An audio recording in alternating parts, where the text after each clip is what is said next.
हे जिया सतगुरु महाराज विराजो आसन में, पधारो आसन में। हे जिया सतगुरु महाराज विराजो आसन में, पधारो आसन में। हे जिया सतगुरु महाराज विराजो आसन में, पधारो आसन में। जिया सतगुरु महाराज विराजो आसन में, पधारो आसन में। विराजो आसन में, पधारो आसन में। विराजो आसन में, पधारो आसन में। हे जिया सतगुरु महाराज विराजो आसन में, पधारो आसन में। हे जिया सतगुरु महाराज विराजो आसन में, पधारो आसन में।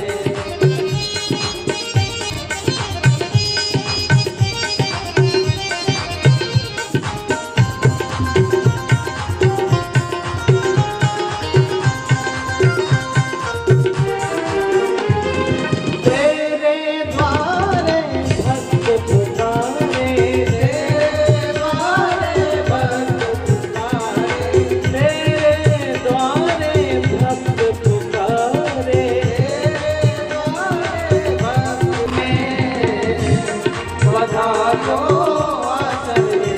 हे जिया सतगुरु महाराज विराजो आसन में, पधारो आसन में। हम सबका सुदामा चरित्र की कथा आप समूह को सुनाई जाएगी। अभी हमारे बीच हमारे अतिथिगण जाते हैं। आपसे निवेदन कि आप महाराज श्री का सम्मान करेंगे। साथ में श्री जय पांडे जी भी हैं। आप सभी निवेदन कि आप व्यासपीठ का अभिनंदन करेंगे। रायपुर से हमारे अतिथि पधारे हैं और श्रीमती शैलबाला शर्मा जी आप और आप सभी जोरदार स्वागत है, हार्दिक अभिनंदन है।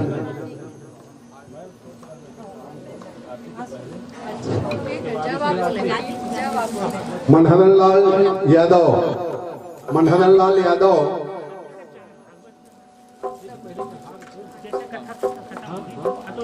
मनहरन लाल यादव यदि उपस्थित हैं तो मंच तक आए।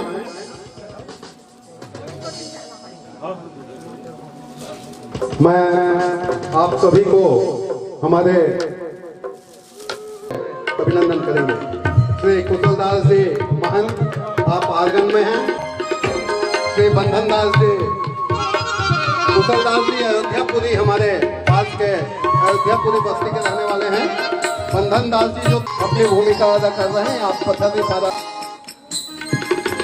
मनहरन लाल जी यादव कर रहे हैं। आप सभी से अनुरोध है जोरदार तालियों से आपका स्वागत करेंगे।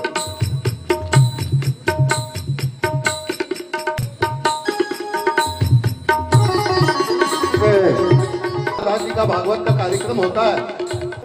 आदरणीय पांडे जी से निवेदन करूंगा कि आपका भी सम्मान करें और जोरदार तालियों से आपका स्वागत करें। बोलिए मां के बिहारी लाल की जय। स्वागत अतिथि जिस घर में हो तो आरती, चरण कमल चितला, तहाँ हरि वासा करे, ज्योति अनंत जलाए। श्री भागवत भगवान की आरती, पापियों को पाप से तार दे। श्री भागवत भगवान की है आरती, पापियों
भागवत भगवान की है आरती, पापियों को पाप से है शांति।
प्रदक्षिणा कर लीजिए, प्रदक्षिणा कर लीजिए। ओम जन्म जन्मांतरकृतानि च तानि सर्वाणि विनश्यन्तो प्रदक्षिणं पदे पदे समर्पयामि। भगवान को आरती समर्पण कर दिए। चंद्रमा मनसो जाग चक्षुषो सूर्यो वजायत श्रोत्राद्वाश प्राणस मुखादग्निरजायत आतिथ्यं समर्पयामि। गुरुर्ब्रह्मा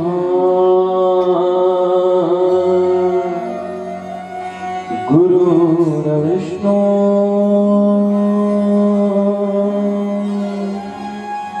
गुरुर्देवो महेश्वरः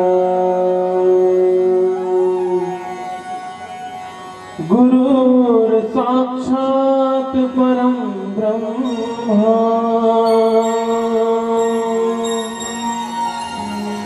तस्मै श्री गुरुवे नमः।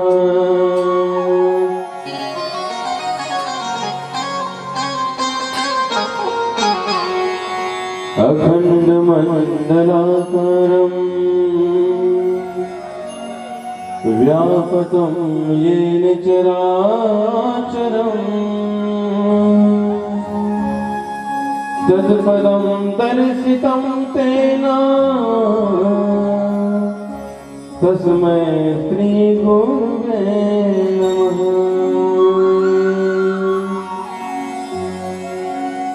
नारायणं नमस्कृत्यं नरं चैव नरोत्तमम्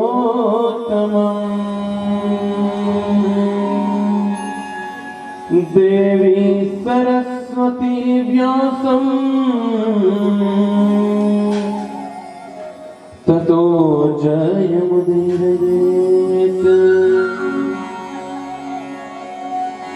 करारविन्देन पदारविन्दम्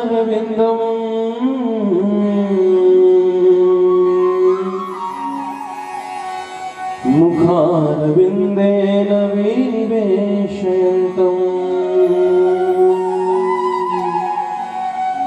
वटस्य पत्रस्य मुखे शयानम्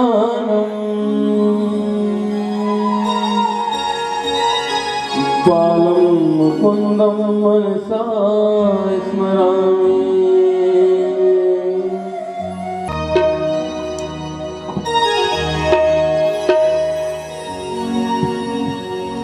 सुखी बसे संसार सब दुखिया रहे न कोई, ये अभिलाषा हम सबकी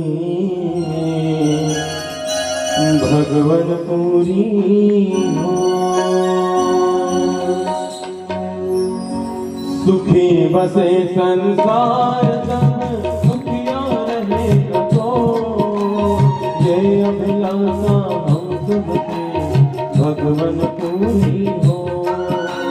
विद्या बुद्धि तेज बल सबके भीतर हो, सुख सुख धन धान्य से वंचित रहे न हो।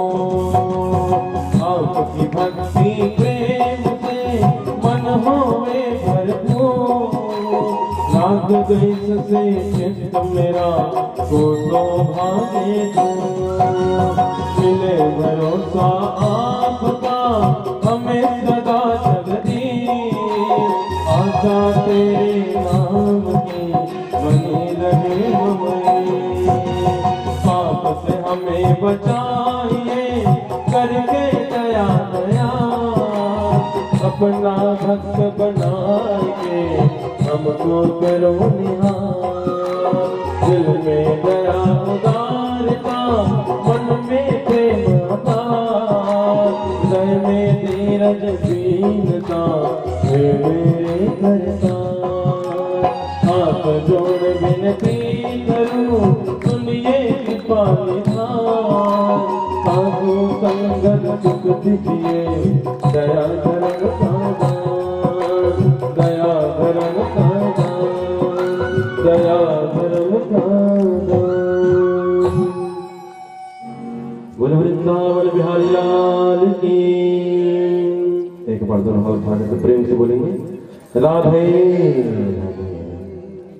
आइए 2 मिनट जी तक जग का नाता, उसके बाद न कोई निभाता। अंत समय में आता का राधे श्याम जय राधे श्याम। सीताराम जय सीताराम, सीताराम जय सीताराम, सीताराम जय सीताराम, सीताराम जय सीताराम, सीताराम जय सीताराम, सीताराम जय सीताराम।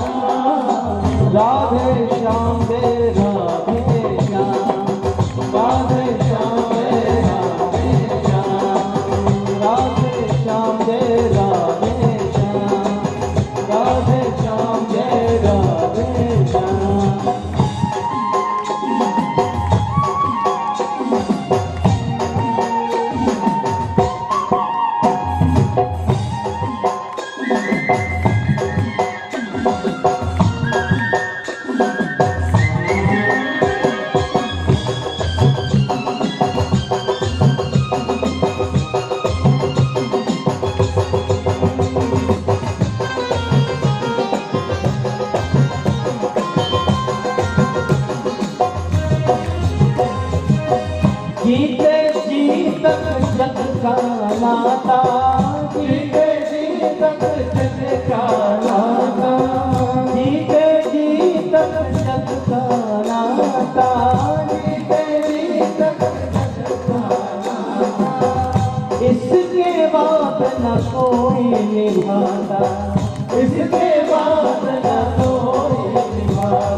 राधे श्याम जय राधे श्याम, राधे श्याम जय राधे श्याम।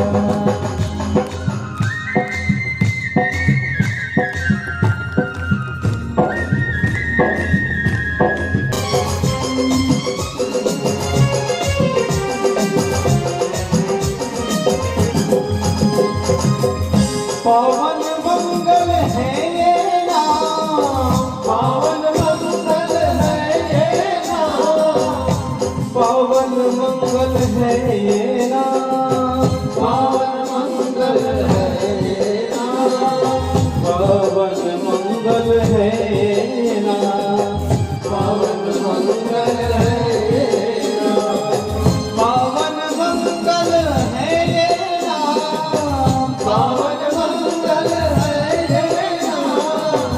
भव बंधन काटे ये नाम, भव बंधन काटे ये नाम, मन में रमा लो आठों आम, मन में रमा लो आठों आम, मन में बसा लो आठों आम, मन में बसा लो आठों आम।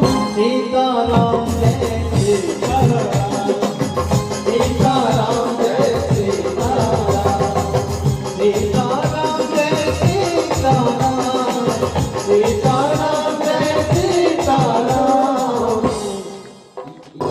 और मेरे साथ भी गाएंगे राधे श्याम जय राधे श्याम, राधे श्याम जय राधे श्याम,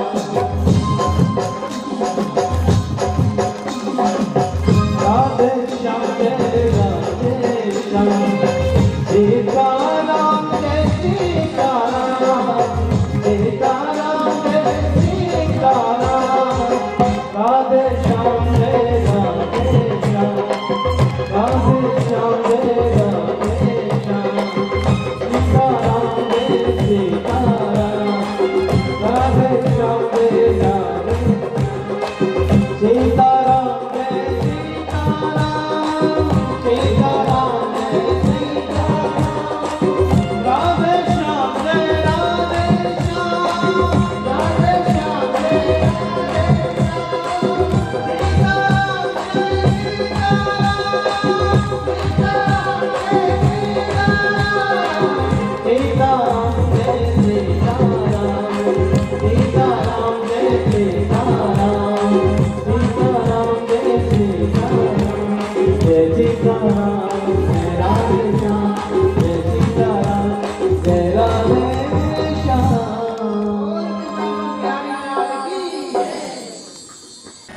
और इस कथा में पधारे हुए सभी श्रद्धालुओं का इस व्यास पीठ से मेरा कोटि कोटि प्रणाम, कोटि कोटि प्रणाम। आज श्रीमद् भागवत महापुराण का 7वां दिवस और आप सभी को पता है कि आज इस श्रीमद् भागवत महापुराण का विश्राम हो जाएगा। अनवरत 1 तारीख से यह भागवत कथा प्रारंभ हुई थी। हम भगवान के शरणागति होते हैं, भगवान का भजन करते हैं, तो उस समय हमारा जो समय रहता है वो इस तरह से निकलता है कि उस समय किसी दुख का पता नहीं चलता। लेकिन जब हम भगवान का साथ छोड़ देते हैं, भगवान को भूल जाते हैं, उस समय वह दुख में आकर के घेर लेती है। आज माता जी वैकुंठ धाम की निवासी बन जाएगी। यह सब माता जी का आशीर्वाद और अहेती परमपिता परमात्मा की कृपा है। और दूसरी बात ये कहना चाहूंगा कि हम सबके पास 7 दिन का ही समय है, क्योंकि 8वां दिन तो भगवान ने नहीं बनाया, ब्रह्मा जी ने नहीं बनाया है।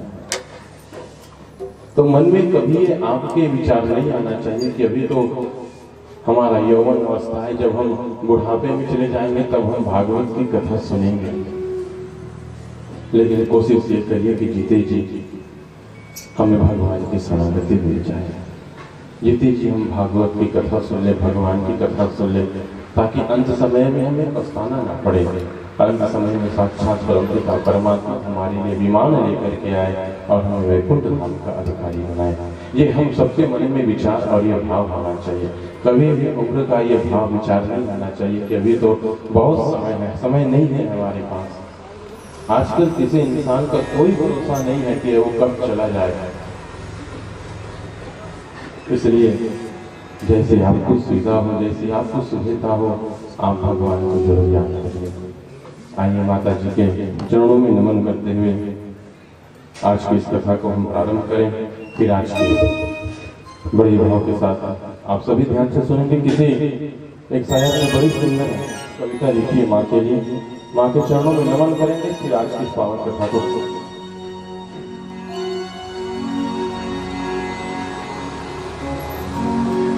मेरे सिरहाने अपनी नींद रखकर रातों को जागना तेरा। बड़े ध्यान से सुनिएगा। मेरे सिरहाने अपनी नींद रखकर रातों को जागना तेरा। मेरे चेहरे पर मुस्कान देख बन जाता था दिन तेरा, बन जाता था दिन तेरा। मेरे रूठ जाने पर मुझे मनाने का जतन करना, मेरे रूठ जाने पर मुझे मनाने का जतन करना। मेरे सिसलियों की परवाह में आंखें आंसुओं में भरना, आंखें आंसुओं में भरना। मेरी मुसीबत कभी मेरी नहीं होती थी, मेरी मुसीबत कभी मेरी नहीं होती थी। जिस दिन मैं दुखी होता था मेरी माँ भी रोती थी, मेरी माँ भी रोती थी। अपनी तकदीर जब कमजोर लगती है मैं माँ को सोचता हूँ, अपनी तकदीर जब कमजोर लगती है तो मैं अपनी माँ को सोचता हूँ। भगवान ने माँ देकर सब दे दिया, उनके हाथ जोड़ता हूँ, उनके हाथ जोड़ता हूँ। भगवान से ज्यादा माँ मेरे सुख दुख की याद आती है, मेरे सुख दुख की याद आती है, मेरे सुख दुख की याद आती है। बोलिए बांके बिहारी लाल की, कृष्णचंद्र भगवान की। पांडव कल आप सभी ने भगवान श्री कृष्ण रुक्मिणी मैया के विवाह में सम्मिलित हुए। कल बराती भी थे और बराती भी थे। बड़ा ही शुभ लगन, बड़ा ही शुभ मुहूर्त था कि जब परमपिता परमात्मा का विवाह हुआ। देखिए, मैंने ये बात आपसे प्रारंभ में कही कि भगवान अगर कोई भी लीला करते हैं तो अपने स्वार्थ के लिए भगवान कभी नहीं करते।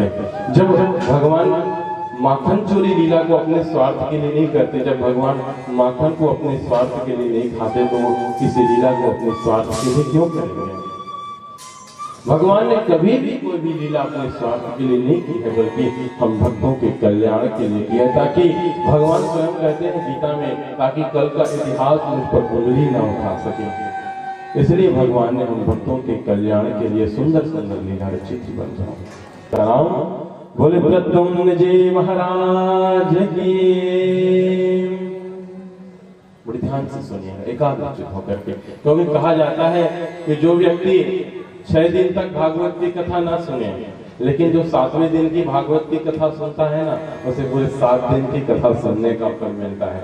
इसलिए जो लोग 6 दिन तक नहीं आ पाए, आज आए हैं, तो आप लोग बड़े सौभाग्यशाली हैं। इसलिए बड़े भाव के साथ एकाग्रचित होकर के पावन कथा का श्रवण करिए। एक समरस नाम का राक्षस था जो भगवान श्री कृष्ण से बैर रखता था। एक दिन रात्रि के समय द्वारिका पहुंच करके प्रद्युम्न जी महाराज को अपने हाथ में उठाया है और उस समरस नाम के राक्षस जो था उसने उस बालक को समुद्र में फेंक दिया। लेकिन एक कहावत है ना कि जाको राखे साइया मार सके ना कोई, बालन बाका कर सके जो जग बैरी हो। उस बालक को समुद्र में तो फेंका गया जरूर, लेकिन उस समुद्र में एक बड़ी सी मछली रहती थी। उस मछली के मुख में वो बालक चला गया और गर्भ में जाकर के स्थापित हो गया। और बड़े आश्चर्य की बात देखिए, एक बार उस समरासुर को मछली खाने की बड़ी इच्छा हुई। उसने अपने सैनिकों को भेजा और ये वही मछली लेकर आ गए जिस मछली के गर्भ में प्रद्युम्न जी महाराज स्थापित थे। मछली को लाया गया और कटवाया गया तो सम्रासुर ने क्या देखा कि उसके गर्भ में तो एक जीता जागता बालक खेल रहा है। अब वो राक्षस सोचने लगा कि इस बालक को मैं कैसे संभालूं, ये तो छोटा, ये तो मेरे बस की बात नहीं है। तो उसके पाकशाला की एक अध्यक्षा थी जिसका नाम था मायावती। उस मायावती के हाथ, अब चूंकि स्त्री थी तो बच्चा संभालना अच्छे से ही जानेंगे, इसलिए उस मायावती के हाथों उस बालक को सौंप दिया गया। लेकिन नारद जी के द्वारा मायावती को यह पता चला कि वो मायावती कोई और नहीं, साक्षात रति है। और जो छोटे से बालक है ना प्रद्युम्न जी महाराज, वो कोई और नहीं, वो साक्षात कामदेव है। और कामदेव की पत्नी जिसका नाम रति है। लेकिन अब वो तो छोटे बनकर आए हैं और मायावती बड़ी है। जब नारद जी से ये बात पर पता चली मायावती को, तो मायावती प्रद्युम्न जी महाराज से पति जैसा व्यवहार करने लगे। प्रद्युम्न जी महाराज बोले कि मैं तो आपसे बहुत छोटा हूं, लेकिन आप मुझसे पति जैसा व्यवहार क्यों करते हो? मायावती ने कहा कि स्वामी, आप भले छोटे बन करके आए हो, लेकिन आप साक्षात कामदेव हो और मैं साक्षात रति। आज प्रद्युम्न जी महाराज सम्रासुर से युद्ध करने गए हैं और सम्रासुर का गोविंदा नमो नमः किया है। बोले वृंदावन बिहारी लाल की, कृष्ण चंद्र भगवान की। बंधुओं, भगवान को भी कलंक लगा है, बड़ी ध्यान से सुनिएगा। एक सत्रजित नाम का राजा था। वह राजा सूर्य नारायण का बड़ा ही उपासक था। सूर्य नारायण भगवान ने उन्हें एक मणि प्रदान की थी, और उस मणि की खास बात क्या थी कि वह मणि एक दिन में 8 मन सोना देती थी। एक दिन में 8 मन सोना, 8 मन सोना अर्थात एक दिन में 180 किलो तोला सोना देती थी। कितना अच्छा होता ना कि मणि नहीं मिल जाती, किसी चीज की कोई कमी नहीं होती। एक बार भगवान सत्रजित के पास गए और कहने लगे कि राजा, अब आप तो राजा हैं, ये मणि आप मुझे दे दीजिए, मैं अपने राज्य के कार्यपालन में इसका उपयोग करूंगा। लेकिन उस राजा ने मना कर दिया कि नहीं, ये जो है आशीर्वाद के स्वरूप मुझे भगवान सूर्य नारायण के द्वारा दिया गया है, मैं इसे आपको नहीं दूंगा। भगवान ने कहा कि ठीक है, मुस्कुराते हुए वहां से चले गए। सत्रजित का भाई है जिसका नाम है प्रसेनजित। एक बार सत्रजित राजा उस मणि को निकाल करके खूंटी में लटका दिए थे। प्रसेनजित ने सोचा कि भैया तो रोज इस मणि को पहनते हैं, क्यों ना आज मैं इस मणि को पहन करके शिकार खेलने के लिए जाऊंगा। और सत्रजित के भाई प्रसेनजित ने उस मणि को अपने गले में पहना है और शिकार खेलने चले गए। अब जब सत्रजित ने उस मणि को नहीं देखा तो उन्होंने हल्ला कर दिया कि कृष्ण ने मेरे मणि को चोरी कर दिया है। अर्थात चोरी करने का आरोप। भगवान अपने मन से चोरी कर तो ये समझ में आता है, लेकिन अगर कोई आरोप लगाए, उन पर कलंक लगाए, तो ये बात समझ में नहीं आती है। उस सत्रजित ने आरोप लगा दिया कि शायद एक समय कृष्ण मेरे पास आया था और ये मणि मांग रहा था, तो मैंने नहीं दी, तो हो सकता है कहीं कृष्ण ने ही तो ये मणि चुरा कर नहीं ले गए। अब पूरा हल्ला कर दिया गया कि कृष्ण जो है मेरे मणि को चोरी करके ले गया। लेकिन प्रश्न ये आता है कि भगवान को ये कलंक क्यों लगा? किस कारण से भगवान को चोरी करने का कलंक लगा? तो बंधुओं, बड़ी ध्यान से सुनिएगा।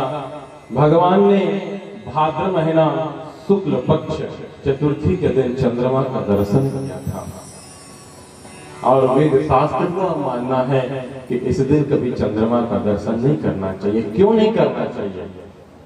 एक बार गणपति जी महाराज आकाश में भ्रमण कर रहे थे। अब बेचारा उनका उदर निकला हुआ है, अपने आप को संभाल नहीं पाए, फिसल करके गिर गए। उस समय चंद्रमा उन्हें देख करके हंसने लगा। भगवान गणेश जी को क्रोध आ गया और क्रोध में आकर के श्राप दे दिया कि आज के दिन जो तेरा दर्शन करेगा ना, उसे बहुत ही झूठा कर लगेगा। इसलिए कभी भी भादो महीना शुक्ल पक्ष चतुर्थी के दिन कभी भी चंद्रमा का दर्शन नहीं करना चाहिए। और मान लो कि आपने दर्शन कर लिया है, आपको कलंक लग गया है, तो उसका भी उपाय है। कैसा उपाय? अगर जैसे कोई व्यक्ति आते जाते रहेंगे ना, तो एक छोटा सा पत्थर उठा करके पीछे से मार दीजिएगा, उसको पता नहीं चलना चाहिए। लेकिन इसको मैं बताता नहीं हूँ, एक बार तो बड़ा समस्या हो गया। इसको बताया तो महाराज तो बोलेंगे कि अच्छा मैं झेला उठा करके मुड़ी फोड़ दे पूरा।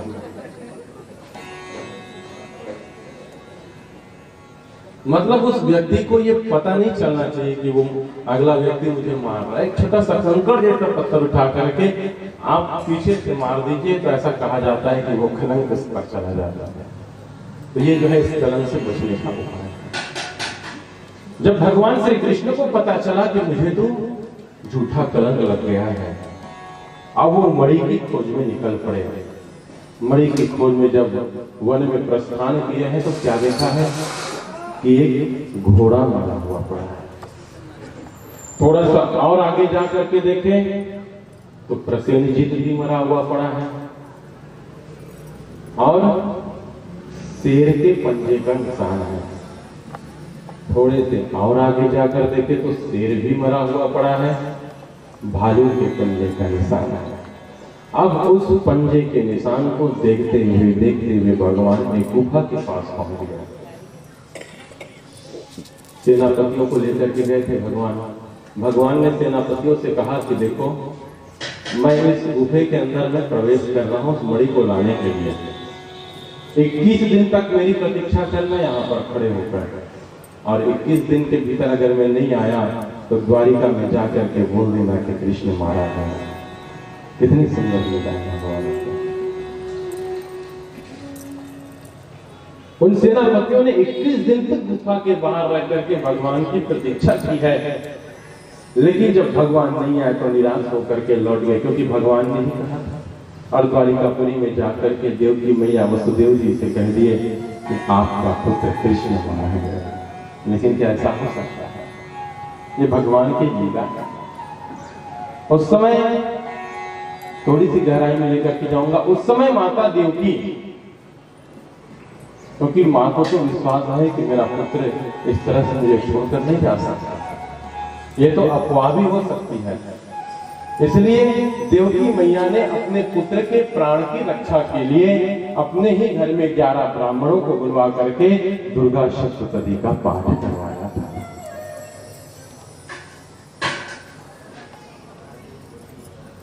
उस पर प्रसन्न होकर मां भवानी ने कृपा भी की थी। इधर भगवान जब गुफा के अंदर में प्रवेश किए हैं तो एक कन्या उस मणि को खेल रही थी। भगवान उस कन्या के पास गए हैं, और वो कन्या कौन है? कन्या कोई और नहीं है। बोलिए जामवती मैया की। जामवंत जी की पुत्री जिसका नाम है जामवती। भगवान जब उस मणि को लेने गए तो वो कन्या पिताजी पिताजी पिताजी कह करके जामवंत जी को पुकारने लगी। जामवंत जी आए हैं, भगवान से कहने लगे कौन हो तुम? भगवान कहने लगे कि मैं देवकी नंदन कृष्ण। जामवंत जी कहने लगे कौन देवकी नंदन कृष्ण? मुझे तो भगवान श्री राम ने कहा था त्रेता युग में, क्योंकि बंधुओं ये जामवंत जी जो है त्रेता युग के ही जामवंत हैं। और उस समय इनको भगवान के दर्शन से तृप्ति संतुष्टि नहीं मिली थी। भगवान श्री राम जी के पास जाकर कहने लगे कि आप मुझे इसी तरह से दर्शन देते रहते ना स्वामी तो बड़ा ही अच्छा रहता। आपके दर्शन से मुझे संतुष्टि नहीं मिली। और सबसे बुजुर्ग जामवंत जी ही थे उस समय। भगवान ने कहा कि अब तो त्रेता युग समाप्त होने वाली है, लेकिन जामवंत जी याद रखना, जब मैं द्वापर युग में अवतार लेकर के आऊंगा न तो आपको दर्शन देने जरूर आएगा। जामवंत जी कहने लगे कि मुझे तो भगवान श्री राम जी बोले थे त्रेता युग में कि मैं दर्शन देने आऊंगा। तुम कौन हो? कौन देवकी नंदन कृष्ण हो? अब तो युद्ध छिड़ गया जामवंत जी और भगवान के बीच। बंधुओं याद रखना, भगवान के सिवा जामवंत जी को युद्ध में कोई नहीं हरा सकता था। बुजुर्ग हो गए थे, फिर भी उनकी इतनी शक्ति थी कि केवल परमात्मा के सिवा जामवंत जी को युद्ध में कभी कोई हरा नहीं सकता था। लेकिन आज भगवान ने जामवंत जी को हरा दिया। जामवंत जी हाथ जोड़कर कहने लगे, आप कौन है, सच सच बताइए, क्योंकि मुझे त्रेता युग की याद आ रही है। उस समय मुझसे भगवान श्री राम ने कहा था कि द्वापर युग में आऊंगा, सच सच बताइए कौन है। उसी समय द्वापर युग के भगवान श्री कृष्ण त्रेता युग के राम बन करके जामवंत जी को अपना दर्शन कराते हैं। बोले लखन सिया रामचंद्र की, बोले बांके बिहारी लाल की। लेकिन आज आपके दर्शन से मेरा जीवन संतुष्ट हो गया, कहिए मेरे लिए क्या आज्ञा है। भगवान कहने लगे कि वो जो मणि है ना, उस मणि को मेरे को दे दो, क्योंकि उस मणि के नाम से मुझे झूठा कलंक लग गया है जामवंत जी की। जामवंत जी कहने लगे कि मणि तो दे दो, लेकिन मेरी भी एक शर्त है। भगवान बोले कि कौन सी शर्त है? ये जामवती नाम की मेरी पुत्री है, इस पुत्री से आपको विवाह करना पड़ेगा। भगवान बोले कि अगर ऐसी बात है तो ठीक है। और उसी गुफे के अंदर में बड़ी शुभ बेला में, शुभ मुहूर्त में भगवान ने जामवती मैया के साथ पाणी ग्रहण संस्कार किया है। बोले वृंदावन बिहारी लाल की। और दहेज के रूप में क्या दिया? दहेज के रूप में उसी मणि को भगवान को सौंप दिया है। आकाश में देवता भगवान की जय जयकार करने लगे। बोले वृंदावन बिहारी लाल की, कृष्णचंद्र भगवान की। आइए बड़े भाव के साथ तालियों की सेवा देते हम भी भगवान की जय जयकार करें। मेरा आपकी कृपा से सब काम हो रहा है, मेरा आपकी कृपा से सब काम हो रहा है। करते हो तुम कन्हैया, करते हो तुम कन्हैया, मेरा नाम हो रहा है।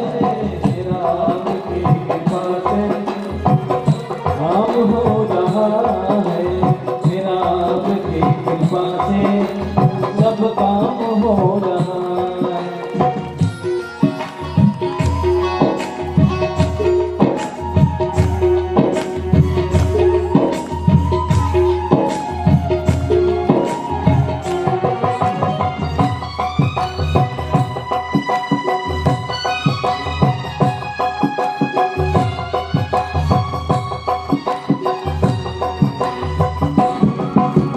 पतवार के बिना ही मेरी नाव चल रही है, पतवार के बिना ही मेरी नाव चल रही है। हैरान है जमाना, मंजिल भी मिल रही है, मंजिल भी मिल रही है। करता नहीं मैं कुछ भी,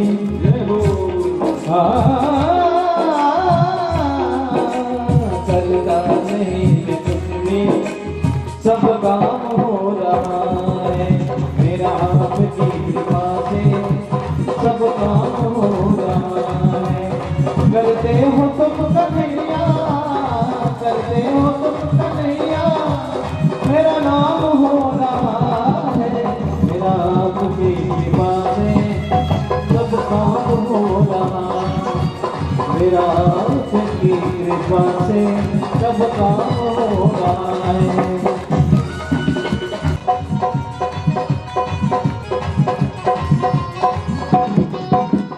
तुम साथ हो जो मेरे, किस बात की कमी है।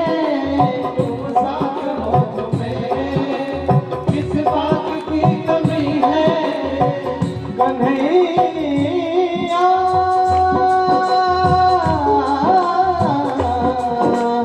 तुम साथ हो जो मेरे, किस चीज की कमी है। तुम साथ हो जो मेरे, किस चीज की कमी है। किस चीज और की अब दरकार भी नहीं है। किस चीज की दरकार भी नहीं है। तेरे साथ से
समय की बात है, बड़ी ध्यान से सुनिएगा।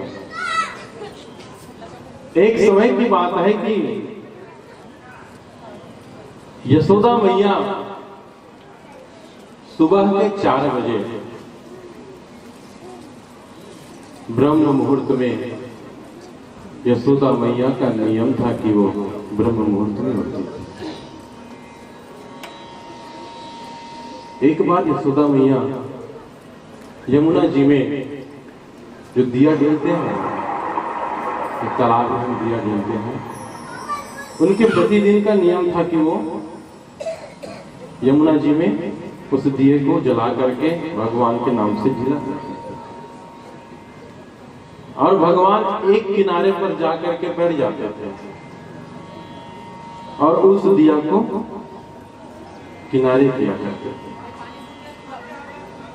यशोदा मैया ने पूछा कि कन्हैया तुम ये दिए को किनारे क्यों कर रहे हो और कितने दिए को तुम किनारे करोगे? तो भगवान ने बड़ी सुंदर बात कही है, छोटी सी कथा लेकिन बात बहुत बड़ी है। कन्हैया ने कहा कि मैया जो मेरे तरफ आएगा ना उसी को मैं ही भवसागर से पार कराऊंगा। जो मेरे तरफ आएगा उसी को ही मैं भवसागर से पार कराऊंगा। उस दिए का उलाना देकर आज भगवान बोलते कि मैया तू कहती है ना कि जो दिया है इसे मैं कितने दिए को मैं किनारे करूंगा।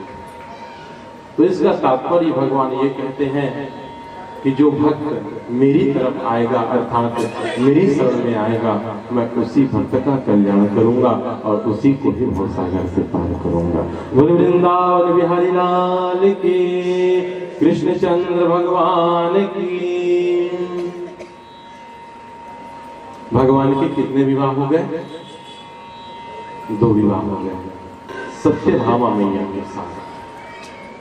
सत्यभामा मैया उसी सत्यजीत राजा की पुत्री थी जिसका नाम था सत्यभामा, अर्थात ये साक्षात भूमि है, साक्षात पृथ्वी मैया है सत्यभामा मैया।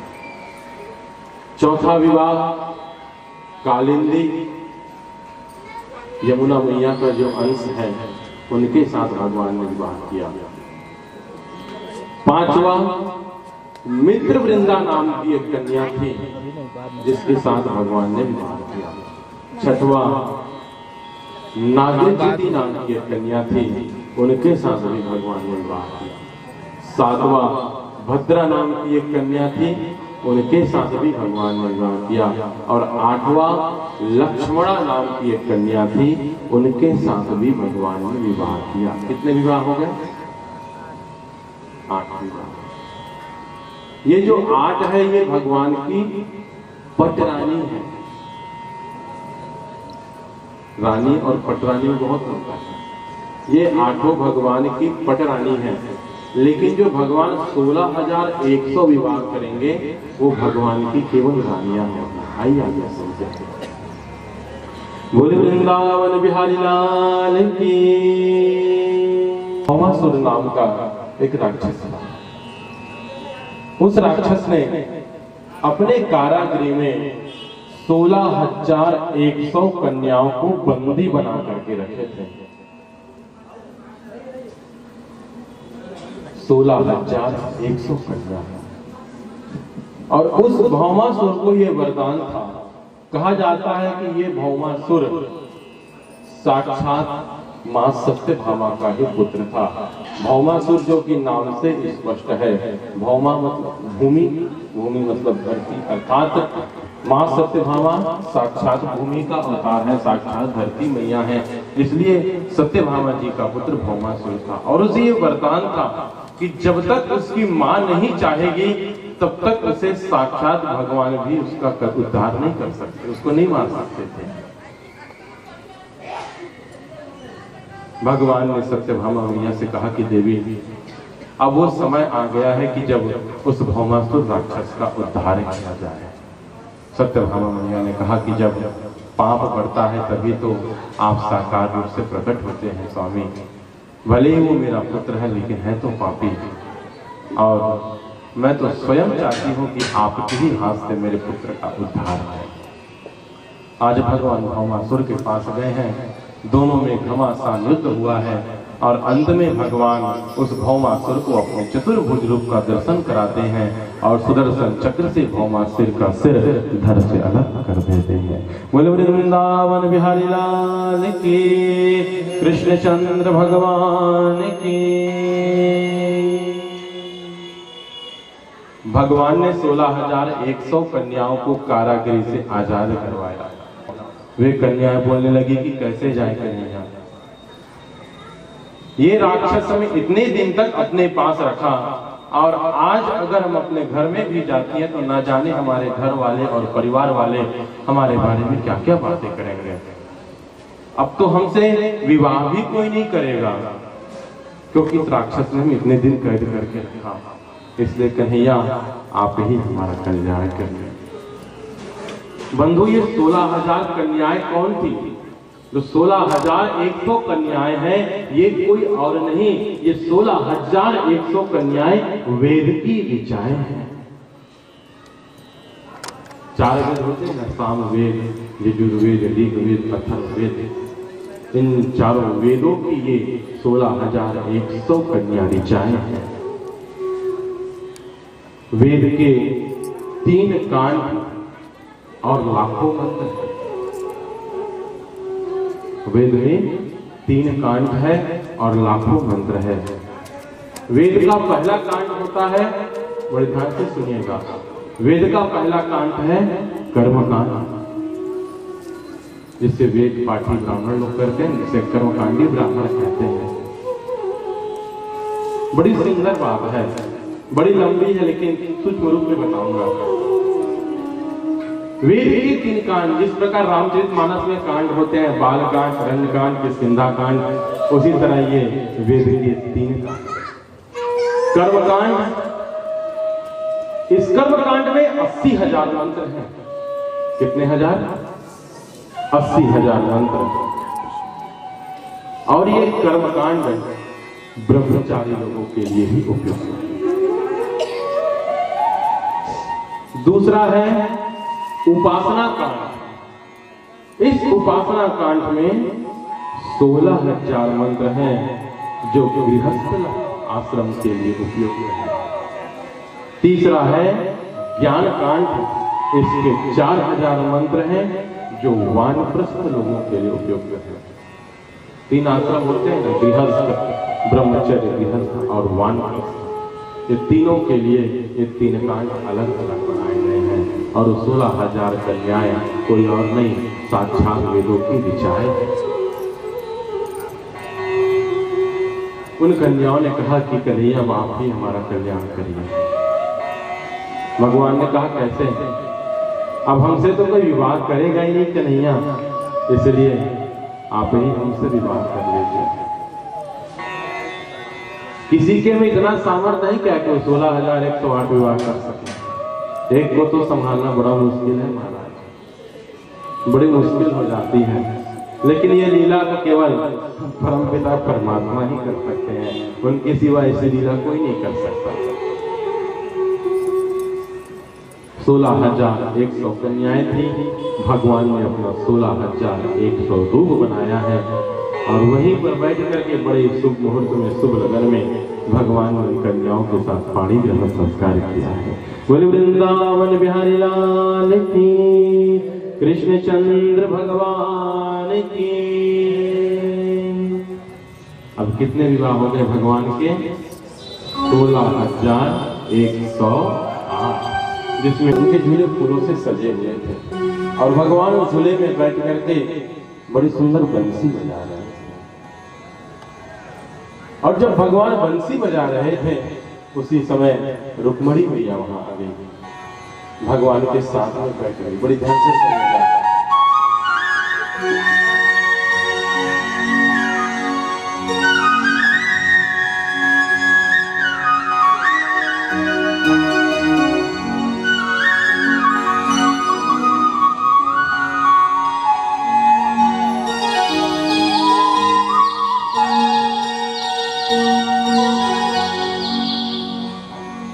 रुक्मणी मैया भगवान के बगल में बैठ रही है। भगवान सोचते हैं कि क्यों ना आज रुक्मणी मैया से उपहास किया जाए, मजाक किया जाए, क्योंकि भगवान ये जानना चाहते हैं कि रुक्मिणी मैया मुझसे वास्तविक में प्रेम करती है या नहीं, कहीं दिखावा तो नहीं करती। दो प्रकार का प्रेम होता है ना, एक सच्चा प्रेम होता है, एक दिखावा वाला होता है, और दोनों में पता चल जाता है कि कौन सा सच्चा प्रेम है और कौन सा दिखावा वाला है। आज भगवान सोचते हैं कि चलो आज रुक्मिणी मैया से उपहास किया जाए। और कैसा उपहास करते हैं रुक्मिणी मैया से? भगवान धीरे से कहते हैं कि देवी आप ये बताइए, आप तो भीष्मक राजा की पुत्री, इतने बड़े राजा और आप उनकी पुत्री, और तो और आपका विवाह शिशुपाल के साथ तय हो रहा था। इतने बड़े राजकुमार के साथ आपका विवाह तय हो रहा है, आपने मुझ में क्या देख लिया? अरे मैं तो गोकुल में रहने वाला, गाय चराने वाला, माखन की चोरी करने वाला, गोपियों को छेड़ने वाला, आपने मुझ में ऐसा क्या देख लिया कि आपने मुझसे ही विवाह कर लिया? उपहास करते हैं भगवान। रुक्मिणी मैया की आंखों में अश्रु धारा आ जाती है। रुक्मिणी मैया नीचे सर झुका करके उनकी आंखों से अश्रु धारा बहने लगती है। भगवान कहते हैं कि देवी मैं आपको रुलाना नहीं चाहता था, मैं तो बस आपसे ये पूछ रहा हूं कि आपका मेरे लिए वास्तविक में सच्चा प्रेम है। रुक्मिणी मैया ने बड़ा सुंदर जवाब दिया कि स्वामी, भले ही वो शिशुपाल इतना बड़ा राजा है, भले ही मेरे पिता भीष्मक राजा है, किसी चीज की कोई कमी नहीं है, लेकिन जब इस संसार का पति मेरे साथ है, अखंड ब्रह्मांड नायक मेरे साथ है, तो मुझे चिंता करने की क्या बात है? इसलिए हे स्वामी आपसे प्रार्थना करती हूँ कि आज आपने मुझसे उपहास किया है ना, कभी ऐसा उपहास मेरे साथ मत करिएगा। मेरे तो रोम रोम में आप बसे हुए हैं और मैं केवल आप हूँ। बोले वृंदावन बिहारी लाल की, कृष्ण चंद्र भगवान की। आइए बड़े भाव के साथ तालियों की सेवा देते हुए आज की कथा छोटी छोटी है, बस सुदामा चरित्र की कथा आपको विस्तृत रूप से समझाई जाएगी, फिर राजा परीक्षित की मोक्ष की कथा आप सबको सुनाई जाएगी। आइए बड़े भाव के साथ तालियों की सेवा देते हुए बोले वृंदावन बिहारी लाल की जय।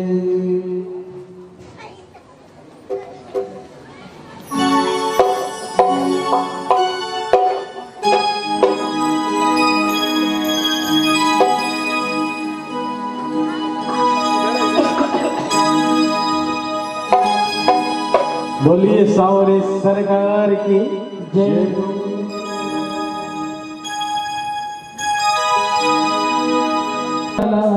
मेरा यार है, एक बार दोनों हाथ उठा के बोलेंगे राधे राधे।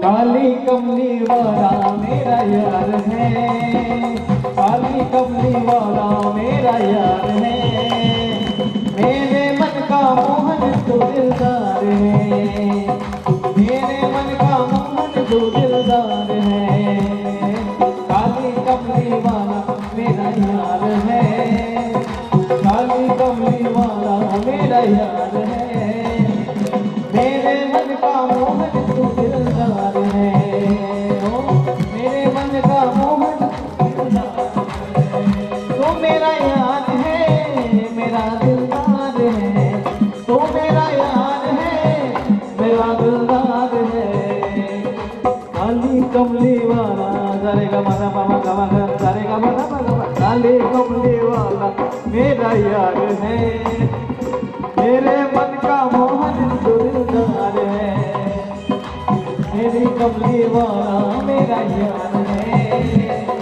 मेरे मन का मोहन जो दिलदार है।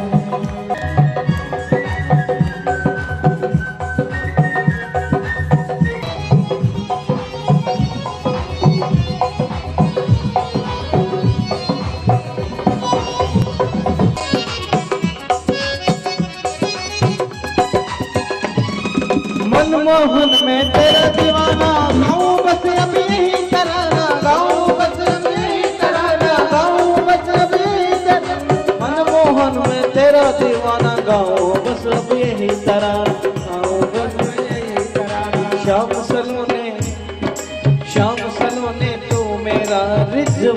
है, श्याम सलोने तो मेरा रिजवान है, मेरे मन का मोहन तो दिलदार है, काली कमली वाला मेरा यार है।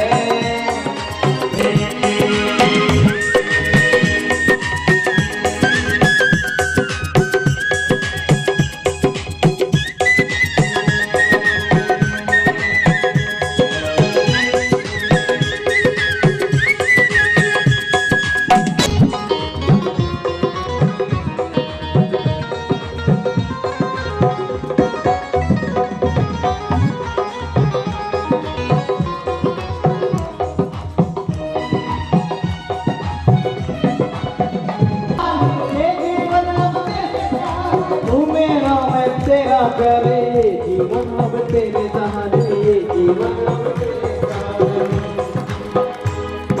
हाथ तेरे इस जीवन की पतवार है, हाथ तेरे इस जीवन की पतवार है, मेरे मन का मोहन तो दिलदार है, काली कमली वाला मेरा यार है, मेरे मन का मोहन तो दिलदार है।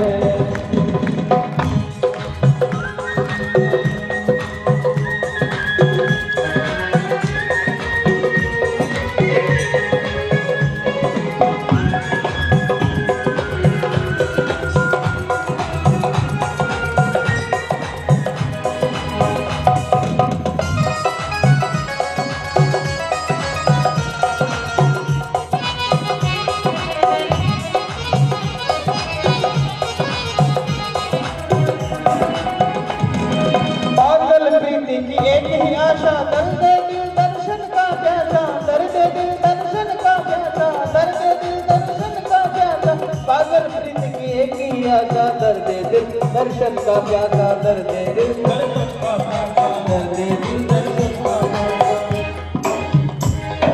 तेरे हर वादे पे मुझे एतबार है, तेरे वादे पर मुझे एतबार है, मेरे मन का मोहन तो दिलदार है, काली कमली वाला मेरा यार है, मेरे मन का मोहन तो दिलदार है, तू मेरा यार है, मेरा दिलदार है, तू मेरा यार है, मेरा दिलदार है, काली कमली वाला मेरा यार है, काली कमली वाला मेरा यार है,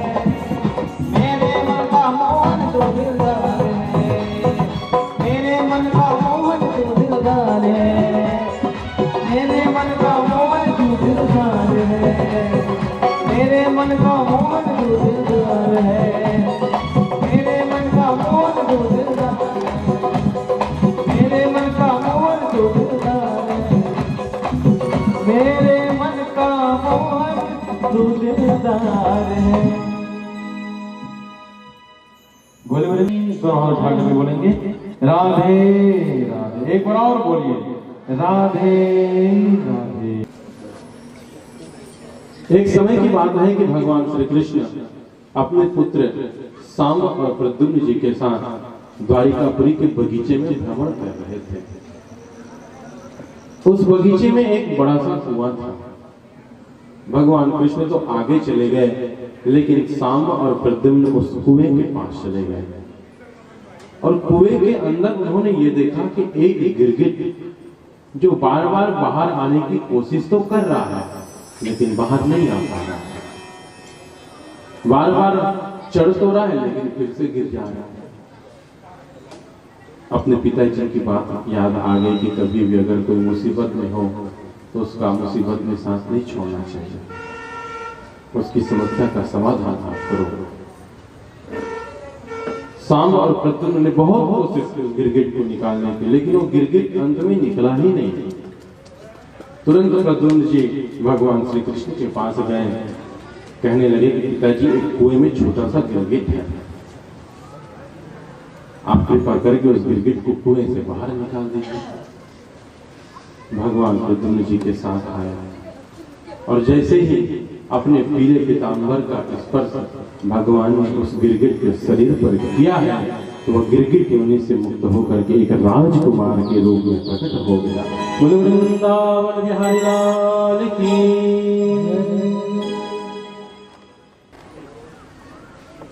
एक ब्राह्मण को उन्होंने गाय दान की। वो ब्राह्मण देवता उस गाय को लेकर के अपने घर में आ गए, गौशाला में बांध दी। अब राजा के पास गाय की तो कमी नहीं थी। अब समयवश वो गाय छूट करके अन्यत्र कहीं चली गई। उस ब्राह्मण देवता ने उस गाय को बहुत ढूंढा, बहुत ढूंढा, और वो गाय कहां गई? जो नृग के पास जो बहुत सारी गाय थी, उस गाय के झुंड में आकर के वो गाय आकर मिल गई। अब नृग राजा के पास इतनी गाय है, अब वो कौन सी गाय किसको दी ये तो उन्हें पता नहीं। अब उन्होंने, नृग राजा ने क्या किया, जब दूसरे ब्राह्मण देवता जब उनके द्वार पर आए तो उसी गाय को, जिस गाय को उन्होंने पहले ब्राह्मण देवता को दान किया था, उसी गाय को उन्होंने दूसरे ब्राह्मण देवता को दान कर दिया। उन्हें पता नहीं था कि ये वही गाय है। अब इतनी सारी गाय है तो पहचान कैसे मिलेगी? लेकिन जो पहले वाले ब्राह्मण देवता थे, वो अपनी गाय को ढूंढते हुए देखे कि ये तो ब्राह्मण देवता जो लेके जा रहे हैं, ये तो मेरी ही गाय है। अब उन्होंने कुछ पहचान बनाया होगा गौ माता के लिए, जिससे वो गाय पहचान में आ गई। तुरंत जाकर के दूसरे ब्राह्मण देवता से कहने लगे कि ये तो मेरी गाय है। उधर दूसरे ब्राह्मण देवता कहने लगे, क्यों मजाक करते हो, अभी अभी तो राजा ने मुझे इसे दान किया है। पहले ब्राह्मण देवता बोले, नहीं नहीं, ये मेरी गाय है, ये तो छूट करके कहीं चली गई थी, मैं तो इसी को ढूंढ रहा था। अब दोनों ब्राह्मण देवता में लड़ाई झगड़ा होने लगा। अब बोले कि इसका फैसला तो वो नृग राजा ही करेंगे। अब दोनों जो है नृग के पास चलेंगे। पहले ब्राह्मण देवता ने कहा कि राजन, ये वही गाय है जिसे आपने मुझे दिया था, लेकिन ये भूलवश कहीं चली गई थी, मैं इसे बहुत ढूंढ रहा था, अब कृपा करके ये गाय मुझे दे दीजिए। दूसरे ब्राह्मण देवता ने कहा कि नहीं नहीं, इस गाय को तो आपने मुझे दिया है, अब इस गाय को मैं नहीं दूंगा। राजा कहने लगे कि ब्राह्मण देवता, मेरे पास तो इतनी सारी गाय है, आप किसी भी गाय को अपने साथ में लेकर चले जाइए। पहले ब्राह्मण देवता बोले कि अगर मुझे गाय चाहिए तो वही गाय चाहिए राजा, नहीं तो मैं क्रोध में आऊंगा तो तुम्हें श्राप भी दे सकता हूं। फिर वहां पर दोनों ब्राह्मणों में झगड़ा छिड़ गया, इस गाय को तो मैं ही लूंगा, इस गाय को तो मैं ही लूंगा। राजा नृग से कहा कि अंतिम बार कहता हूं राजा, इस गाय को मुझे दे दो। इस गाय को तुमने पहले मुझे दान किया है, इसलिए इस गौ माता पर मेरा हक है। राजन फिर से कहने लगा, कितनी सारी गाय है, ले जाइए ना, इस गाय में इतनी खास बात क्या है। उसी समय ब्राह्मण देवता ने श्राप दे दिया कि राजा तू तो गिरगिट की तरह रंग बदलता है, इसलिए जा तो गिरगिट हो जाए। लेकिन हाँ, जब द्वापर युग में भगवान अवतार लेकर के आएंगे ना, तभी तेरा कल्याण होगा। और आज भगवान ने कल्याण भी किया है। बोले वृंदावन बिहारी लाल की, कृष्णचंद्र भगवान की। लेकिन समस्या केवल एक है कि भगवान के पास 16,108 है। नारद जी को एक बार भ्रम हो गया, एक को तो कोई संभाल नहीं सकता, तो जाकर के देखा जाए द्वारिकापुरी में कि भगवान जो है 16,008 को कैसे संभालते होंगे। अब भगवान एक है और वो 16,108 है। जरा एक बार जाकर के तो देखें कि किस तरह से भगवान उनको संभालते हैं। नारद जी गए। नारद जी जब पहले कक्ष में गए तो उस समय रुक्मणी मैया भगवान के चरण दबा रही थी। नारद जी बोले कि ठीक है, अभी तो पहला नंबर है, ठीक है, भगवान यहाँ पर है, और बाकी जगह तो होंगी, भगवान तो एक ही है। अब दूसरे कक्ष में गए तो जामवती मैया भगवान को पंखा झुला रही थी। नारद जी बोले ये क्या हुआ, अभी तो भगवान वहां थे, अब फिर यहाँ आए। फिर तीसरे कक्ष में गए तो सत्य भामा मैया भगवान के साथ विहार कर रही थी। इस तरह से नारद जी हर कक्ष में देखते जा रहे हैं, लेकिन हर कक्ष में उन्हें हर रानी पटरानी के साथ भगवान का दर्शन हो रहा है। नारद जी को लगने लगा कि ये कैसे संभव हो सकता है कि भगवान केवल एक है और 16,108 है। स्वयं उन्होंने भगवान से पूछा कि वैसे तो आपकी माया ब्रह्मा जी भी नहीं जान सकते, लेकिन प्रभु ये बताइए कि ये कैसे संभव है कि आप एक हैं और आप सबके साथ विहार कर रहे हैं, ये कैसे संभव हो सकता है? भगवान ने कहा कि मैं अखंड ब्रह्मांड माया हूं ना, मेरी माया कोई जान नहीं सकता। नारद जी थोड़ा सा दिमाग लगा लेते हैं कि जब 16,108 रानी पटरानी है तो क्या मैं अपने 16,108 रूप नहीं बना सकता? बोले वृंदावन बिहारी लाल की, कृष्णचंद्र भगवान की। और चाय तो चाय के साथ बिस्कुट भी खाते हैं, ये हमारी दैनिक दिनचर्या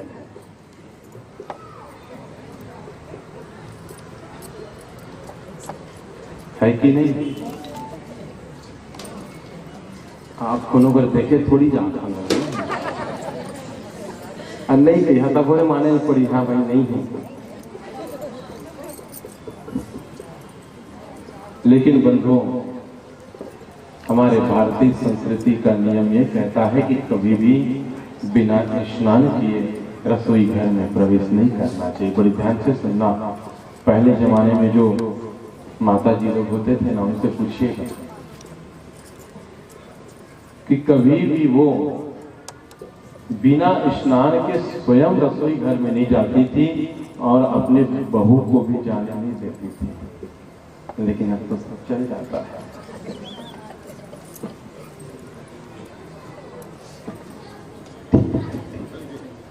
कोई बात नहीं। लेकिन नियम क्या कहता है कि ब्रह्म मुहूर्त से पहले हमें उठना चाहिए। उठने के बाद जब हम पलंग से उठ जाए तो हमें धरती मैया में पैर नहीं रखना चाहिए। उस समय हमें क्या करना चाहिए? अपने दोनों हाथों को देख करके कराग्रे वस्ते लक्ष्मी, कर मध्य तु सरस्वती, कर मूले तु गोविंदा, प्रभाते कर दर्शनम। दोनों हाथों को देखकर इस मंत्र का उच्चारण करना चाहिए। उसके पश्चात धरती माँ को छू करके प्रणाम करना चाहिए कि हे माता, आज मैं तुझ पर अपने पैर फिर से रख रहा हूँ। हो सकता है मेरे चरणों से दब करके कई जीव जंतुओं की हत्या होगी, मैं तो नासमझ हूँ, इसके लिए आप मुझे क्षमा करना।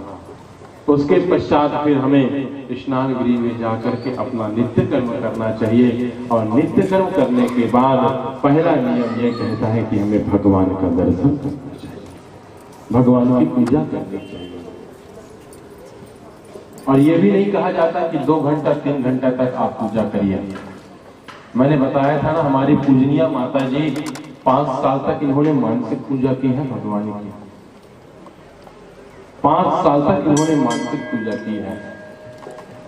अर्थात हमें यह संदेश मिलता है, हमें यह शिक्षा मिलती है कि अगर हमारे पास पूजन की कोई सामग्री नहीं है, फिर भी हम भगवान के सामने बैठ करके मन में तो पूजा कर सकते हैं ना, कि हम भगवान को गंगा जल से स्नान करा रहे हैं, वस्त्र पहना रहे हैं, रोली अक्षत चढ़ा रहे हैं, नैवेद्य लगा रहे हैं। इस प्रकार से मानसिक पूजा हम सबको करनी चाहिए।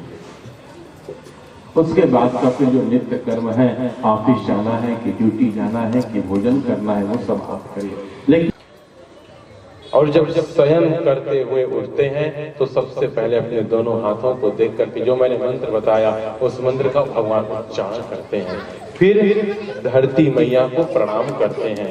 फिर उसके बाद भगवान नित्य कर्म करके, हम सब तो भगवान की पूजा करते हैं, लेकिन भगवान की पूजा करते हैं। हम सब भगवान की पूजा करते हैं, लेकिन भगवान किसकी पूजा करते हैं? भगवान अपने भक्त की पूजा करते हैं कि कौन सा भक्त मुझे कब याद करे, क्योंकि मैंने बताया कि भगवान केवल एक पैर से खड़े हुए हैं, बस हमें उनके सच्चे भक्त बनने की देरी है। बस एक बार आप विश्वास के साथ, प्रेम के साथ भगवान को बुलाएंगे तो भगवान दौड़े दौड़े हमारे पास चले आएंगे। इसलिए भगवान जो है भक्त की पूजा करते हैं और देखते हैं कि कौन सा भक्त मुझे याद कर रहा है, कौन सा भक्त मुसीबत में है, और उसकी लाज रखने के लिए, उसकी रक्षा करने के लिए मेरे गोविंद दौड़े दौड़े चले जाते हैं। बोले वृंदावन बिहारी लाल की, बोले कृष्ण चंद्र भगवान की। इस तरह से भगवान की दैनिक दिनचर्या का वर्णन किया गया। सुख दुख दो किनारे,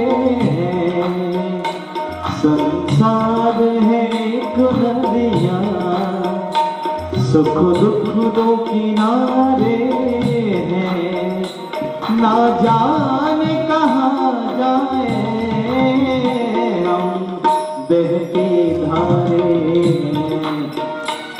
संसार है एक नदिया, सुख दुख दो किनारे हैं, ना जाने कहाँ जाए हम बहते धारे हैं। संसार है एक नदिया।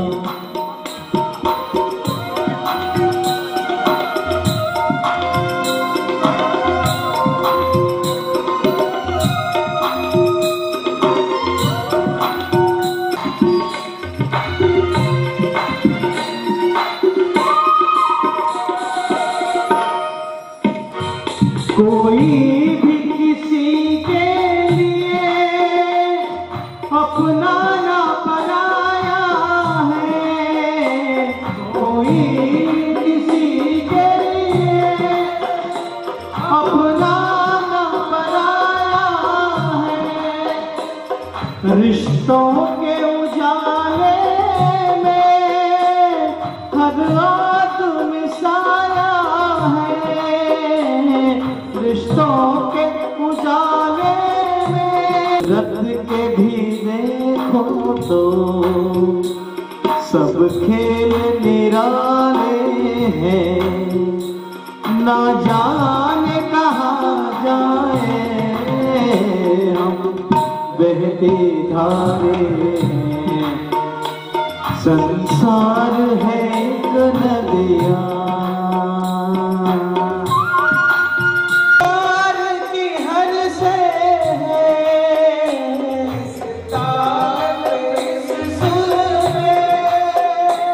संसार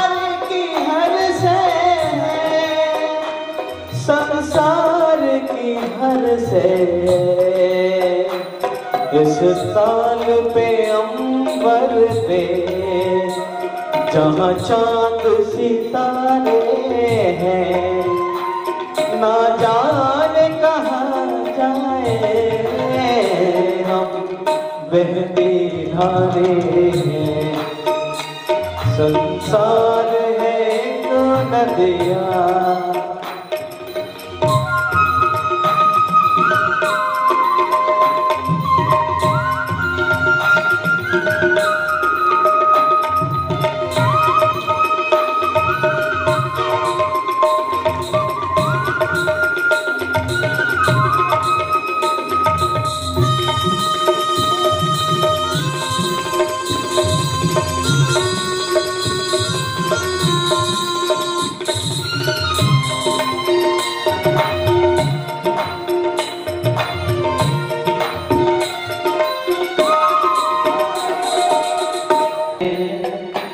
ना जाने कहाँ जाए हम बहती धारे हैं, हम बहती धारे हैं, हम बहती धारे हैं।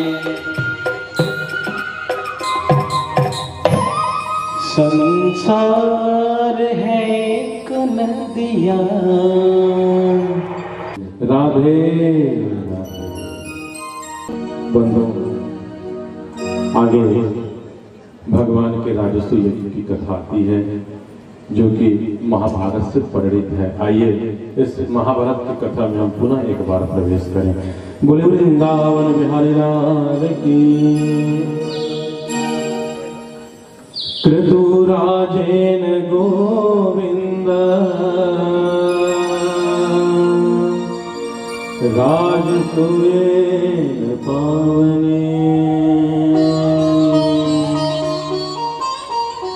कृतुराजेन गोविंद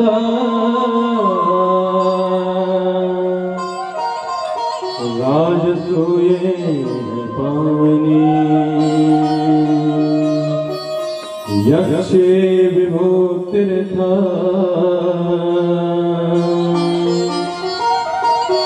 संपदाय प्रभु। बड़ी सुंदर कथा है। एक बार पांचों पांडव भगवान श्री कृष्ण एक साथ बैठे हुए थे। उस समय पांडवों ने कहा कि कन्हैया हमें राजसूय यज्ञ करने की बड़ी इच्छा है। अगर आपकी इच्छा हो तो क्या हम राजसूय यज्ञ प्रारंभ करें, आयोजित करें। भगवान ने कहा कि ये तो बड़ी अच्छी बात है कि आपके मन में जो धर्म का विचार आया है ये तो बड़ी अच्छी बात है। राजसूय यज्ञ करना बहुत अच्छी बात है, लेकिन हे पांडवों, जब भी किसी बड़े काम को किया जाता है तो उसके लिए धन की आवश्यकता होती है।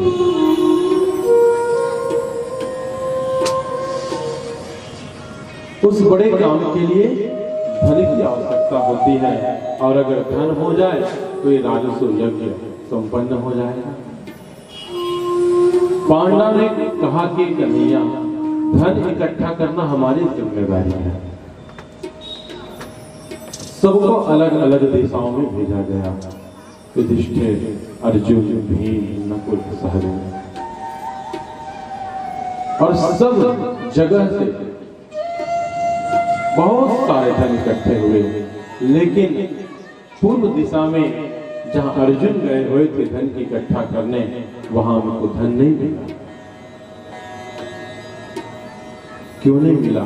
क्योंकि पूर्व दिशा में जरासंध राज्य करता था। जरासंध कौन है? जरासंध अर्थात दो भाग है इसके, जरा और संध। संस्कृत में संधि करना मतलब जोड़ना होता है। अर्थात जरा नाम की राक्षसी के द्वारा, बड़े ध्यान से सुनिएगा, जरा नाम की राक्षसी के द्वारा इसका संधि किया गया था, मतलब इसे जोड़ा गया था। कैसे? जरासंध के जो पिता थे उनकी दो रानियां थी, और दोनों रानियों की संतान नहीं हो रही थी। पुत्रेष्ठ यज्ञ करवा करके साक्षात यज्ञनारायण भगवान ने उन्हें एक फल दिया और कहा कि तुम्हारी दो रानियां हैं, लेकिन इस फल को तुम एक ही रानी को खिलाना, दोनों रानियों को मत खिलाना। अब वो ला करके अपनी बड़ी रानी को दे दी। अब बड़ी रानी सोचने लगी कि भाई मेरी भी तो छोटी बहन है, अकेले कैसे खाऊंगी, इसलिए उसने फल के दो भाग कर लिए। अब एक भाग बड़ी रानी खाई है और एक भाग को छोटी रानी खाई है। और फिर उससे क्या हुआ? दो पुत्र तो उत्पन्न हुए। पुत्र तो एक था, लेकिन उसके दो भाग हो चुके थे। एक रानी के में एक भाग और दूसरे रानी के में एक भाग। अर्थात पेट के ऊपर का भाग एक रानी के गर्भ में था और पेट से नीचे का भाग एक रानी के गर्भ में। अब जब उत्पन्न हुआ वो पुत्र, तो राजा सोचने लगे कि ये तो कोई राक्षसी ताकत है लगता है, ऐसा तो कभी हमने देखा नहीं है, और ले जाकर के उन्हें कूड़ेदान में फेंकवा दिया, जाल से फेंक दिया।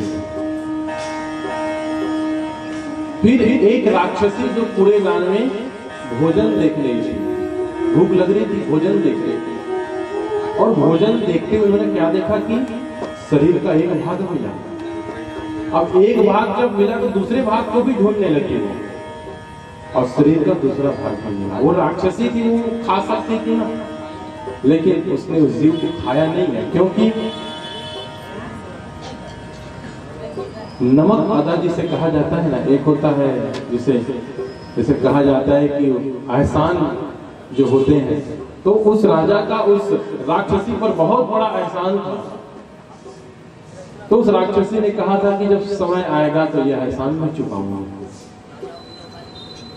और जब उस दोनों भागों को जोड़ा गया तो वो पुत्र जीवित हो गया। अर्थात जरा नाम की राक्षसी के द्वारा इसका संधि किया गया, इसलिए इसका नाम जरासंध पड़ा।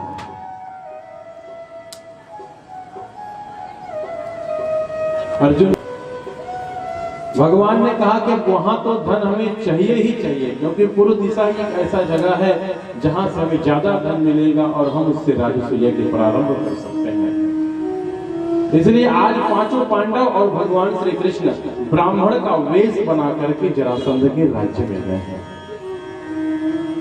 जरासंध ने दूर से देखा और पहचान लिए कि ये तो 5 पांडव है और ये भगवान श्री कृष्ण है। लेकिन उस जरासंध का भाव देखिए, जरासंध के मन में भाव था कि मेरे यहाँ अगर कोई भी ब्राह्मण आएगा तो उसे मैं खाली हाथ जाने नहीं दूंगा, कुछ ना कुछ देकर उसे विदा करूंगा। और वे लोग ब्राह्मण का रूप बना करके गए थे, इसलिए जरासंध ने कहा कि मैंने तुम्हें पहचान तो लिया है, आप तो साक्षात भगवान श्री कृष्ण हैं और ये कोई और नहीं 5 पांडव है, युधिष्ठिर, अर्जुन, भीम, नकुल, सहदेव, ये 5 पांडव हैं। लेकिन आप मेरे इस आश्रम में, इस भवन में आप ब्राह्मण का रूप बना करके आए हो, इसलिए आपको मैं खाली हाथ जाने नहीं दूंगा, आपको जो चाहिए मुझसे मांग लीजिए। तो भगवान ने कहा कि मुझे तो एक ही चीज मांगना है जरासंध की, तुम मेरे से युद्ध करो। जरासंध ठाके मारकर हंसने लगा कि तुम मेरे युद्ध के काबिल नहीं हो कन्हैया। जो गोकुल में रहकर गोपियों के घर में माखन चुराता है, गाय चराता है, गोपियों के साथ रासलीला करता है, वो मेरे युद्ध करने के काबिल नहीं है। युधिष्ठिर ने कहा कि ठीक है तो मुझसे युद्ध करो। जरासंध ने कहा युद्ध तो कर लो, लेकिन आपने सत्यता का वरदान मांग करके एक बार आपने झूठ भी बोला था युधिष्ठिर भैया, और उसका पश्चाताप करने के लिए आपने अपने हाथ के अंगूठे को कटवाया, लेकिन आपने झूठ बोला था, इसलिए मैं आपके साथ भी युद्ध नहीं करूंगा। अर्जुन कहने लगे कि मेरे से युद्ध करो। जरासंध कहने लगी कि तुम तो गांडीवधारी हो, मुझे पता है, लेकिन तुम्हें अपने आप पर बहुत घमंड है। और हे अर्जुन, तुम्हें याद है तुम एक बार घमंड के आवेश में भगवान श्री कृष्ण के पास गए थे और तुमने भगवान से क्या कहा था कि हे परमपिता परमात्मा, इस संसार में मुझसे बड़ा धनुर्धर कोई भी नहीं है, मैं ही गांडीवधारी अर्जुन हूँ, मुझसे बड़ा शक्तिशाली कोई नहीं है। उस समय भगवान ने ही तुम्हारा घमंड चूर किया था। अर्जुन, तुम्हें याद है भगवान ने तुमसे क्या कहा था? भगवान ने कहा था कि हे अर्जुन, वो तो तुम गांडीवधारी, लेकिन तुम्हें अपने आप पर घमंड हो गया है, लेकिन तुमसे भी बड़ा शक्तिशाली तो कर्ण है, क्योंकि महाभारत के युद्ध में जिस रथ पर मैं सवार था उस कर्ण ने उस रथ को 6 कदम पीछे धकेल दिया, तो उससे बड़ा शक्तिशाली संसार में कोई नहीं हो सकता, कोई नहीं हो सकता। इस तरह से हे अर्जुन, भगवान ने तुम्हारे घमंड को तोड़ा था। नकुल सहदेव तो बच्चे हैं, अब एक बचा है उसमें। याद आया? जोर से बोलिए, एक बार अपने लिए ताली बजाइए, बोले वृंदावन बिहारी लाल की। भीम ने कहा कि मैं कैसा रहूंगा युद्ध करने के लिए।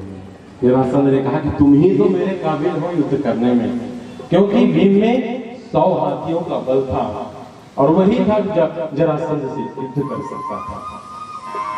और युद्ध का बड़ा ही सुंदर नियम था बहुत सारी भागवत से शिक्षा मिलती है। भागवत हमें जीवन जीना सिखा देती है। इतनी सुंदर शिक्षा हमें यहाँ पर इस कथा से मिलेगी। युद्ध का इतना सुंदर नियम था कि जब प्रातः काल की बेला होती थी तो भीम और जरासंध एक दूसरे से युद्ध करते थे, लेकिन जब संध्या काल में युद्ध समाप्त हो जाती थी तो दोनों एक दूसरे के साथ मित्रता का व्यवहार करके एक साथ बैठकर भोजन करते थे और एक साथ शयन भी करते थे। कितनी अच्छी कल्पना यहाँ पर की गई है बंधुओं, कितना शब्द भेद यहाँ पर किया गया है कि आज शत्रु तो है लेकिन मित्रता का भी व्यवहार करते हैं। एक दिन भीम भगवान से कहने लगे कि कन्हैया कि शायद मैं युद्ध में जीत नहीं पाऊंगा। भगवान ने कहा क्यों? मेरा शरीर तो चूर चूर हो रहा है, ये जरासंध तो मुझसे भी बड़ा बलशाली निकल गया, अब आप ही कुछ कर सकते हो। मेरे में तो उतनी हिम्मत नहीं है कि जरासंध से युद्ध करूं। भगवान ने कहा कि भीम मैं जब तुम दोनों युद्ध करते हो तो मैं सामने में ही खड़ा रहता हूं, लेकिन इतने दिन युद्ध करते हो गए लेकिन तुमने मुझे कभी देखा नहीं। एक बार देख तो लेते मेरी तरफ, हो सकता है कुछ समाधान तुम्हें मिल जाता। भीम ने कहा ये बात तो आपने बड़ी सच कही, मैं तो एकदम युद्ध करने में ही लगा रहता हूँ, भगवान आपकी तरफ तो देखता नहीं हूँ। तो ठीक है, जब कल प्रातः का युद्ध होगा और जब तुम्हारा शरीर चूर चूर होने लगेगा, तुम्हें लगेगा कि मैं अब युद्ध में जीत नहीं पाऊंगा, हार जाऊंगा, उस समय तो मेरी तरफ देखना। प्रातः का युद्ध प्रारंभ हुआ है। पुनः जरासंध और भीम का युद्ध प्रारंभ हुआ। अब तो भीम का शरीर चूर चूर होने लगा, भीम थकने लगा, शरीर से पसीने छूटने लगे। उसी समय वैसे तो भीम कई बार जरासंध को बीच से फाड़ फाड़ करके फेंक देता था, लेकिन उसे वरदान था। सुनते चलिए।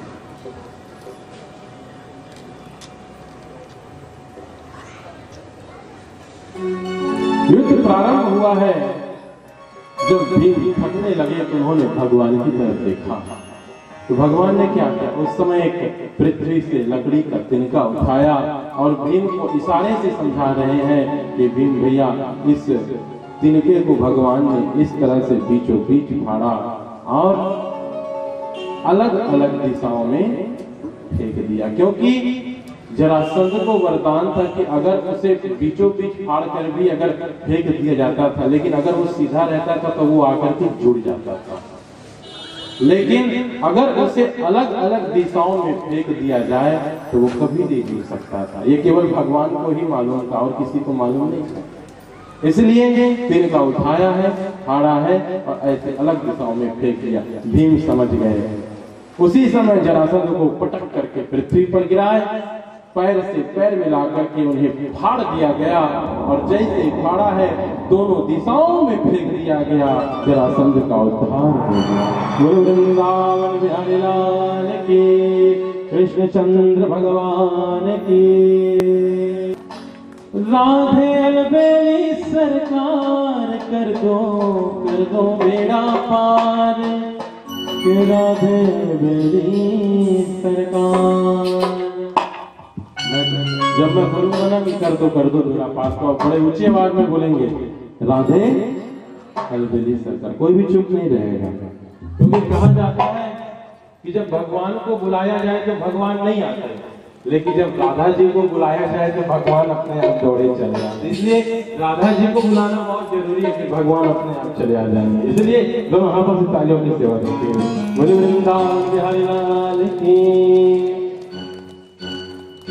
कर दो बेड़ा पार, राधे अलबेली सरकार। कर दो बेड़ा पार, राधे अलबेली सरकार। कर दो बेड़ा पार, राधे अलबेली सरकार। राधे अलबेली सरकार। कर दो बेड़ा पार, राधे अलबेली सरकार। कर दो बेड़ा पार, राधे अलबेली सरकार। राधे अलबेली सरकार, राधे अलबेली सरकार, राधे अलबेली सरकार। कर दो बेड़ा पार, राधे अलबेली सरकार। कर दो बेड़ा पार, राधे अलबेली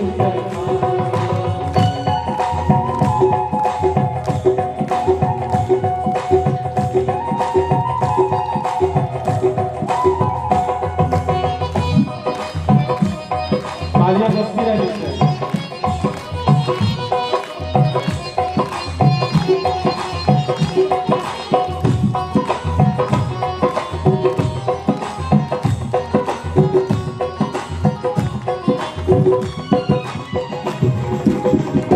बार श्री राधे हमको वृंदावन में बुलाना, बार बार श्री राधे हमको वृंदावन में बुलाना, आपको दर्शन देना मुझको बिहारी जैसे मिलाना, आपको दर्शन देना मुझको बिहारी जैसे मिलाना। मेरी विनती बारंबार राधे अलबेली सरकार, मेरी विनती बारंबार राधे अलबेली सरकार, राधे अलबेली सरकार, राधे अलबेली सरकार।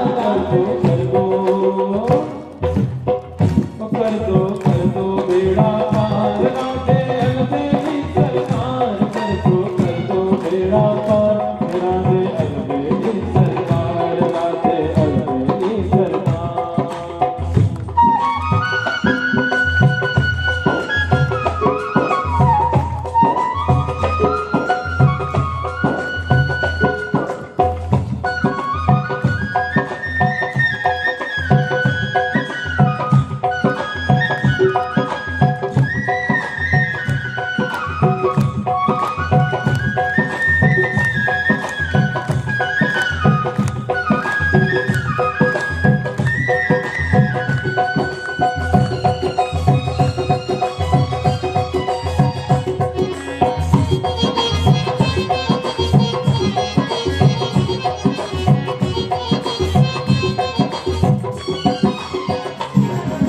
तेरी कृपा बिना श्री राधे कोई न ब्रज में आवे, तेरी कृपा बिना श्री राधे कोई न ब्रज में आवे, तेरी कृपा हो जाए तो भवसागर तर जाए, तेरी कृपा हो जाए तो भवसागर तर जाए। तेरी महिमा अपरंपार राधे अलबेली सरकार, तेरी महिमा अपरंपार राधे अलबेली सरकार, राधे अलबेली सरकार, राधे अलबेली सरकार। कर दो बेड़ा पार राधे अलबेली सरकार, कर दो बेड़ा पार राधे अलबेली सरकार, राधे अलबेली सरकार।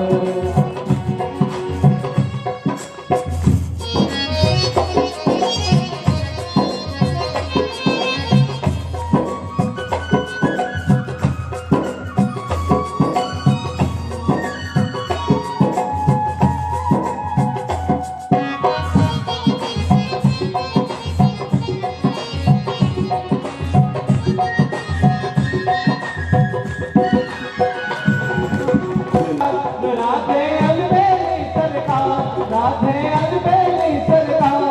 कर दो बेड़ा पार राधे अलबेली सरकार, कर दो बेड़ा पार राधे अलबेली सरकार, कर दो बेड़ा पार राधे अलबेली सरकार, कर दो बेड़ा पार राधे अलबेली सरकार, राधे अलबेली सरकार, राधे अलबेली सरकार। कर दो बेड़ा पार राधे अलबेली सरकार, कर दो बेड़ा पार राधे अलबेली सरकार, कर दो बेड़ा पार राधे अलबेली सरकार। दोनों हाथ उठा करके बोलेंगे राधे राधे।